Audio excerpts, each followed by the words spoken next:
नहीं अपनाएंगी, अपना नहीं महसूस करेंगी, अपना नहीं समझ पाएंगी, तो जीवन का डोर ही आपका कैसे चलेगा?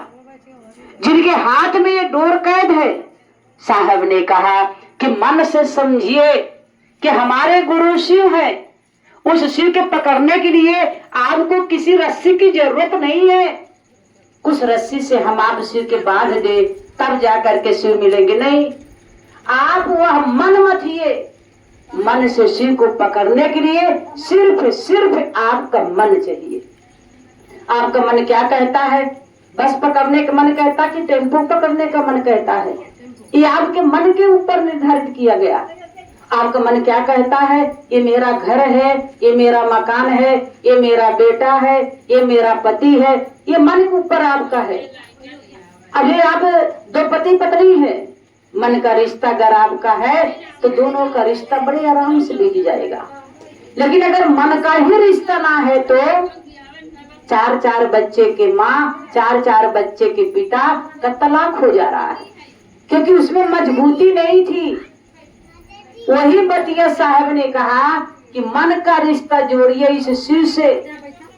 ऐसा रिश्ता जोड़ लीजिए कि जब तक ये सांसें चले शिव नाम सुखदाई ये मन भजन गाता रहे। तब जाकर के शिव का दया सही की कृपा हम लोगों के ऊपर बरसेगी।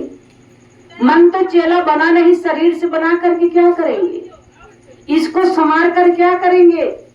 मन में अगर संवारना, शिव नाम संवारिए। सच्ची बात बोलना सीखिए, झूठी बात को प्रे कर दीजिए, क्योंकि वह झूठ शब्द आपको कई सजाओं में आपको पेर सकता है। शिव का शिष्य कभी झूठ नहीं बोलता। शिव का शिष्य ईमानदारी से काम करता है। अब हमें आप अगर शिव का शिष्य हो करके एक दूसरे की बुराई भी करें तो नहीं ठीक है।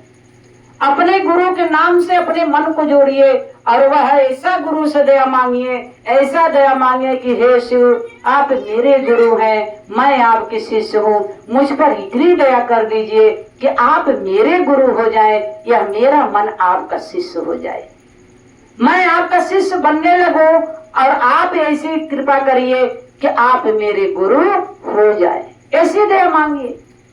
हम तो आप क्या दया मांगते हैं? हे शिव गुरु मकान दे दीजिए, हे शिव गुरु एक बेटे की शादी हो जाए, हे शिव गुरु एक पोता हो जाए। पता है आपने कहा ना कि मेरा मकान है, आपने कहा ना कि मेरा पति है, आपने कहा ना कि मेरा बेटा है, आपने ही कहा ना। लेकिन आपने ये क्यों नहीं कहा कि हे शिव आप मुझ पर दया करिए? जब आपका बेटा है, आपका पति है, आपका सब कुछ है, तो गुरु अनजान नहीं है। वो अपने शिष्य के भाव को समझते हैं, वो जानते हैं। हम बताएं या ना बताएं, कान भी नहीं है उनके पास, पैर भी नहीं है उनके पास, लेकिन उस शिष्य के पुकार को सुन करके शिव उसके पास जरूर चले आते हैं। मन को महसूस कराइए। सुन करके अगर टाल दिए तो क्या फायदा? कहा भी गया है कि शिव के गुरु बनाई बड़ी बात ही नहीं थे और गुरु बना करके निभाई बड़ी बात होला। शिव चर्चे में आई बड़ी बात ही नहीं थे, शिव चर्चा सुन के सुनाई बड़ी बात होला। शिव चर्चा आप लोग हम लोग सुनते हैं, लेकिन क्या आप कोशिश कभी की कि दूसरे व्यक्ति के भी मन शिव से जुड़ जाए, दूसरों को भी समझाया जाए? जिस दिन शाहपुर के गांव को आप लोग संभाल लेंगी ना, जिस दिन शाहपुर के लोग जग जाएंगे ना, हर एक व्यक्ति धीरे धीरे जगना शुरू हो जाएगा। सबके मन में शिव भाव आ जाएंगे। साहब ने कहा आपको भी तो जिम्मेदारी दी गई कि आपके भी गुरु शिव है, उस शिव से दया मांगिए, लोगों को अंदर शिव भाव जगाइए। तब जाकर के दीदी माँ क्या करती थी? लोगों को जब शिव शिष्य बनाना होता था, वही हमारी दीदी माँ जो राजमणि थी, राज घराने की, उन्होंने लोगों का जूठा बर्तन भी धुला है, लोगों को चाय पिला करके शिव से जोड़ा है। साहब कहते थे कि महादेव के नाम से अगर किसी को जोड़ना है, किसी को शिव का शिष्य अगर बनाना है, तो 1 कप चाय पिला करके शिव का शिष्य बना दीजिए। वह 10 रुपया जो आप खर्चा करेंगी ना, साहब ने इस बात को भी बताया था, महादेव 00 लगा करके आपके पास वापस कर देंगे। क्योंकि शिव के मुंह नहीं है, महादेव को पेट नहीं है, वो क्या करेंगे? आपने वो 10 रुपया महादेव के नाम पे खर्चा किया। महादेव अपने पास नहीं रखते, महादेव तो दया के सागर हैं। महादेव अपने शिष्य के भाव को समझते हैं। हम नहीं समझ पाते किसी के, हम देखते हैं सुनते हैं लेकिन समझ नहीं पाते।